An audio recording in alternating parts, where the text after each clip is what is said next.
Bueno, para el análisis frente a frente me acompaña el exgobernador Alejandro García Padilla y el senador y expresidente del Senado, Tomás Rivera Schatz. Buenas tardes a ambos. Saludos a todos. Buenas tardes a ambos y al país. Bueno, vamos a comenzar con el tema del Super PAC. El PPD está pidiendo ahora que el secretario de Hacienda, Francisco Párez, investigue si quienes donaron mediante las dos organizaciones sin fines de lucro, Salvemos a Puerto Rico, se beneficiaron de créditos contributivos cuando llenaron sus planillas. Mientras, el gobernador informó, que lo vimos en la historia de Silvia Gómez, que su comité de campaña va a solicitar que se desestime la querella en torno al Super PAC. Bueno, de entrada, como he dicho en otras ocasiones, añoro la época de la política donde los funcionarios públicos le daban la bienvenida a las investigaciones porque uno no tiene nada que ocultar, ¿verdad? Y aquí me es curioso, yo creo que hay un problema de comunicación en lo siguiente. Si no hay coordinación en la campaña del gobernador con el Super PAC, ¿por qué es el gobernador el que pide que se desestime la querella que investiga el Super PAC? Se supone que sea el Super PAC el que se defienda, ¿no? No el gobernador, puesto que no hay sincronización de campañas. Claro, está el argumento de que es que lo que se está alegando en la querella es que hay sincronización de las campañas, lo que puede decir el gobernador, a mi juicio, ¿verdad? Lo correcto es decir, no hubo sincronización, que se investigue el Super PAC todo lo que sea necesario, ¿verdad? Eso en primer lugar. En segundo lugar, en cuanto a la solicitud del Partido Popular Democrático de que Hacienda diga si algunos de los que aportaron a ese PAC han recibido créditos contributivos, yo creo que es fiscalización justa, que es fiscalización, ¿verdad?, por encima de la mesa, es una pregunta correcta y le corresponde al Departamento de Hacienda decir si sí o si no, y en el caso de que fuera así y se le otorgaron esos créditos contributivos, si era razonable que lo que pedían. Me parece a mí que es una fiscalización honesta, no le puede estar malo a nadie. Y me parece a mí que pues, es correcto, que es buena fiscalización en ese sentido. De eso se trata el gobierno. El Ejecutivo va a tener fiscalización de la Asamblea Legislativa. De hecho, pudo haber sido no de cualquier no del Partido Popular, sino de cualquier partido. La persona que hiciera la petición, me parece a mí que hay que hacerla, me parece a mí que salvando los derechos del contribuyente, el Departamento de Hacienda debe contestar la pregunta. Estimo que el secretario de Hacienda debió iniciar él mismo la investigación, sin que nadie se lo pidiera, con el mismo rigor y la misma fuerza que fue contra aquellos contribuyentes, el de los carros de lujo, el de la Corporación de Reciclaje y otra gente que han llevado a los tribunales porque han evadido impuestos o porque han incumplido con alguna disposición de la Ley de Contribuciones de Puerto Rico. Pues me parece que el secretario de Hacienda no debe esperar que se radique una querella, debe él mismo investigar y fijar responsabilidades si en efecto alguien trató de beneficiarse, además de ese esquema, de ese beneficio contributivo. Eso es lo primero.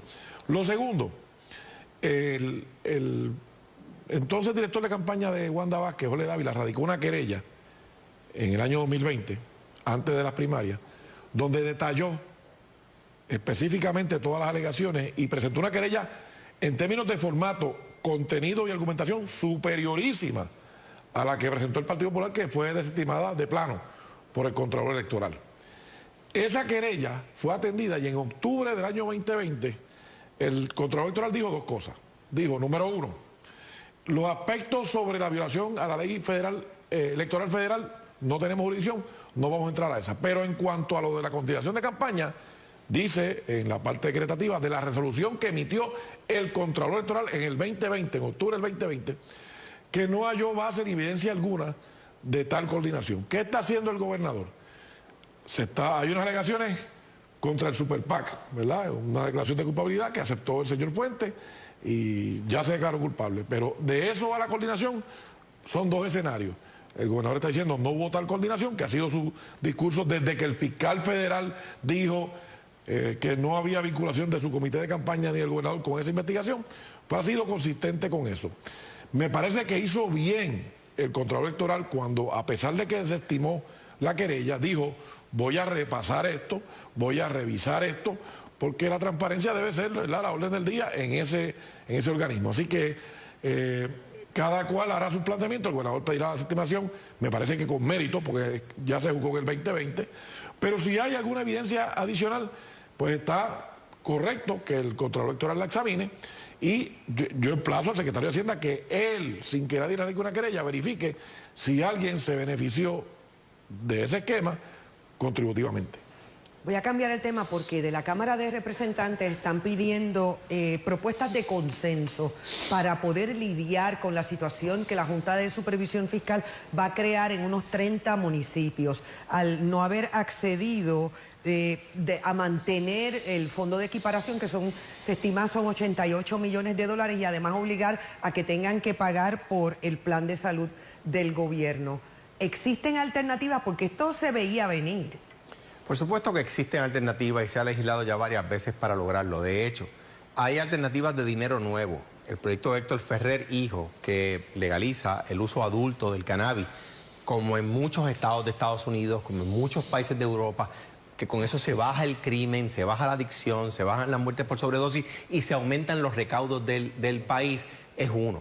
El proyecto de Juan Zaragoza y de Tomás Rivera Chats para que los Ley 2022, ahora Ley 60, aporten más de lo que aportan hoy. Es otro proyecto de dinero nuevo, que no le pone arbitrios nuevos ni impuestos nuevos a los puertorriqueños, sino que crea mecanismos nuevos de riqueza para el Estado. Es otra alternativa, ¿verdad? Y como esas otras tantas.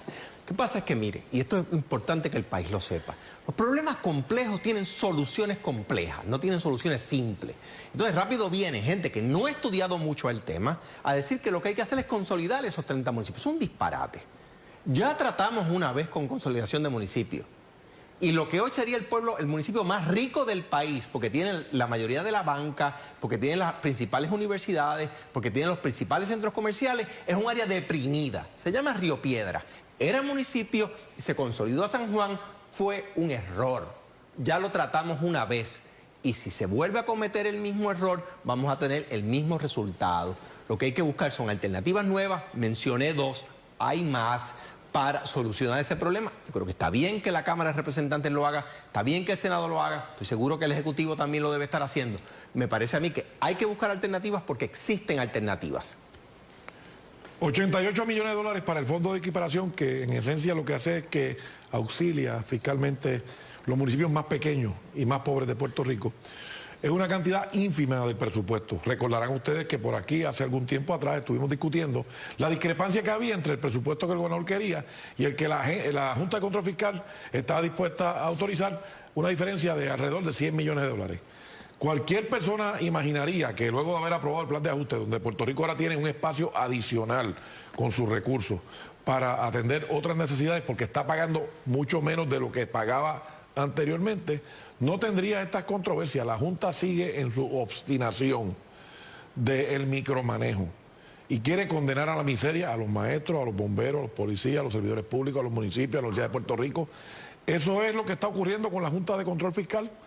De la misma manera que hemos estado pagando el bono por los últimos 5 años, a pesar de que la Junta lo objetaba, de la misma manera en que se defendió la pensión de nuestros jubilados y la Junta también lo objetaba, pues hay que buscar alternativas, además de legislación nueva, excepto la de la marihuana, que como ustedes saben yo lo objeto.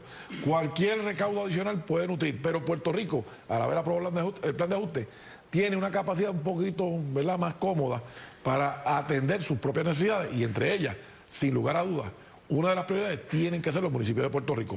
Por eso hoy el gobernador, en una iniciativa, me parece que es fenomenal, estableció un programa para que tengan el 25% adelantado como capital inicial para comenzar obras de reconstrucción en cada municipio. Así que la obstinación de la Junta de condenar a la miseria a todos los sectores de la población, pues es sencillamente ya insostenible. Bueno, me quedan 2 minutitos, pero me gustaría que tocáramos este tema, la situación de las alianzas, de la Autoridad para las Alianzas Público-Privadas. Ellos admiten que desde el 2017 no han producido el informe de rendimiento o no de Aerostar en el aeropuerto. Desde el 2018, Metropista, y así continúa. Ellos alegan que la pandemia los atrasó. ¿Se justifica? ¿Funciona bien un ente privatizado sin la fiscalización necesaria? Y con el mayor respeto a la gente de la Oficina de las Alianzas Público-Privadas, No me pueden decir que un memo que se supone que entregaran un informe en el 2017 se atrasó por la pandemia, porque la pandemia vino mucho después.